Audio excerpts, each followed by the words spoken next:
Bienvenue dans les quêtes inutiles d'un chevalier ordinaire. Quête 70. En quête de possession. Je cherchais depuis longtemps une armure qui sache remplacer celle que j'avais accidentellement déchirée en voulant traverser un buisson de ronces pour aller chercher un truc, qui en fait n'y était pas. Génial, n'hésite pas dès que tu as une histoire. Donc le regard soucieux, la tête basse, je traînais depuis ce temps le poids de ma tristesse dans les allées des brocantes, des boui-boui antiquaires et autres vendeurs de trucs. C'est dans ce contexte-là qu'un jour, planté au cœur d'une sombre boutique exiguë, où flottait une brume de tabac, je trouvai le courage de réveiller le vieux chinois taiseux qui pionçait derrière son bureau en acajou pour lui conter la triste épopée d'un chevalier en carton. C'est alors que le vieux, tout en se levant et en attrapant sa canne, marmonna 2-3 chichis incompréhensibles. En français, ça devait être un truc du genre « bordel de chier de nom de Dieu, pas moyen de dormir, bordel de merde », enfin j'imagine. N'ayant pas la place pour le laisser passer, je le devançai pour traverser la pièce où nous nous arrêtions devant une grande étagère qui atteignait le plafond. Prenant sa canne à l'envers, il la bloqua dans la poignée d'une caisse en bois qu'il tira d'un coup sec, qu'il m'aurait laissé tomber sur la tête si je n'avais pas eu la présence d'esprit de la rattraper. Et alors que le vieux faisait des grands gestes en marmonnant, genre touche pas à sa petit con, je posai à la hâte la caisse en bois sur un amas de bordel. Il partit se rasseoir à son bureau en me laissant seul avec la caisse. Je ne pige décidément rien. Je me décidai à ouvrir la boîte et me retrouva face à la plus belle armure en carton qu'il m'ait été offert de voir. Enfin, j'avais ce que je voulais. J'avais ma nouvelle armure. Le vieux s'était endormi. Ne voyant pas d'étiquette de prix, je partais en déposant sur son bureau tout le contenu de mes poches. Il y avait 7 ou 8 pièces, un post-it chiffonné sur lequel on pouvait lire « Acheter une armure », un mouchoir et 3 écrous. Et je retournai tout euphorique à mon repère secret pour essayer l'armure.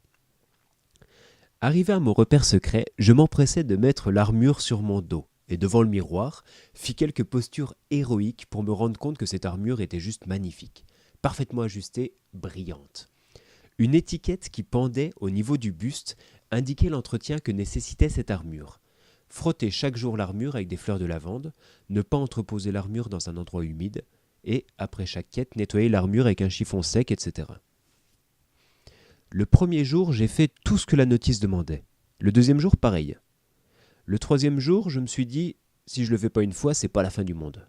Le quatrième jour, je me suis dit, je l'ai pas fait hier, ça a rien changé. Et par conviction profonde, j'ai arrêté de l'entretenir. Au bout de 6 jours, de grosses taches de moisissure ont commencé à apparaître sur le carton visiblement humide. Et j'eus beau la frotter, c'était trop tard. J'ai entendu dire que 50% des armures finissent à la poubelle dans les 7 jours. Donc si on y réfléchit bien, j'avais une chance sur 2. Ou alors, bienvenue en quête de possession. Je souhaite posséder une armure, car en la possédant, je vais me grandir de l'objet. Un chevalier sans armure n'est qu'un type normal. Mon désir absolu serait de pouvoir intégrer l'armure à moi, pour qu'en devenant une extension de moi, elle puisse me permettre de pallier à toutes les lacunes qui accompagnent ma place de base dans la mécanique générale. L'objet, armure, est par définition une remise en question de la mécanique de base et répond à un désir d'être un engrenage augmenté.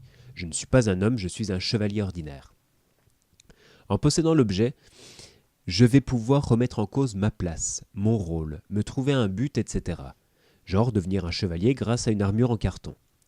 Avant de continuer, il faut comprendre que l'objet peut être un accessoire, un outil, une compétence, une personne, un état d'esprit.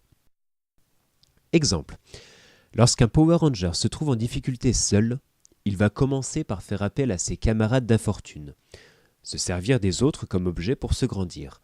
Si cela ne suffit pas, et cela ne suffit jamais, ils vont chacun enfiler leur super costume, simulant qu'ils semblent faire partie de leur peau.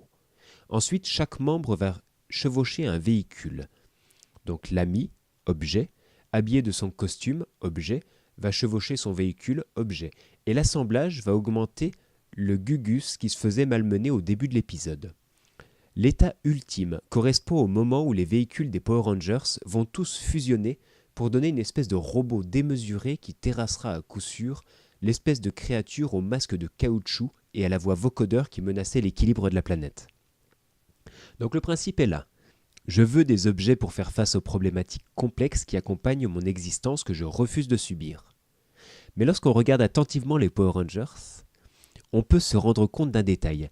À la fin de l'épisode, la fusion idéale, donc le robot final, qui rendait le personnage de base si fort, a perdu tous les objets dont il s'était entouré pour ne redevenir qu'un Chinois dans un pub américain. Donc c'est là que ça se joue. L'objet dont on s'entoure pour se grandir ne nous appartient jamais. Même si tu mets ton nom sur tes slips, un collier au cou de ton chien ou une bague à ton mari, rien n'indique, de manière existentielle, qu'il soit à toi. La possession de l'objet est impossible dans la durée, rien ne t'appartient. Mais la sensation de possession qui te grandira est envisageable. La sensation de possession est le fruit d'une préparation frustrante, car elle consiste à entretenir et travailler continuellement l'objet avec la sensation permanente de ne jamais pouvoir le posséder entièrement. C'est-à-dire que la seule façon de te grandir de l'objet sera de cohabiter avec ce qui, à tout moment, pourra te quitter, se casser ou disparaître.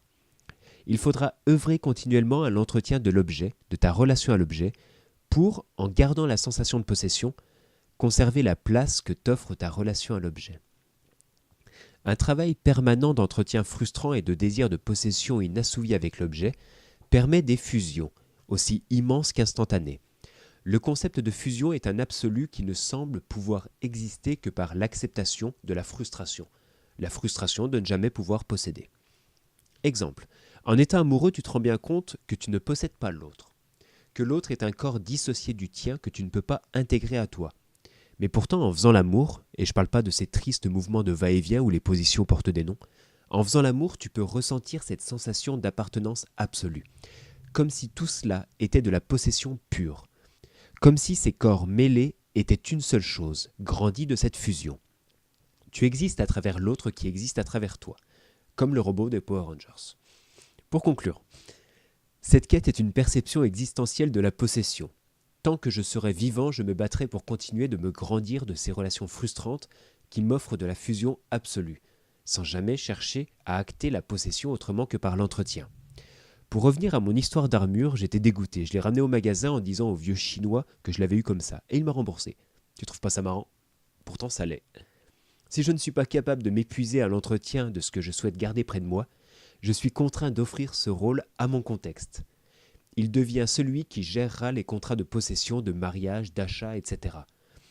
Celui qui dira ce qui est ou pas à moi, ou comment cela doit être à moi, ce que cela doit m'apporter.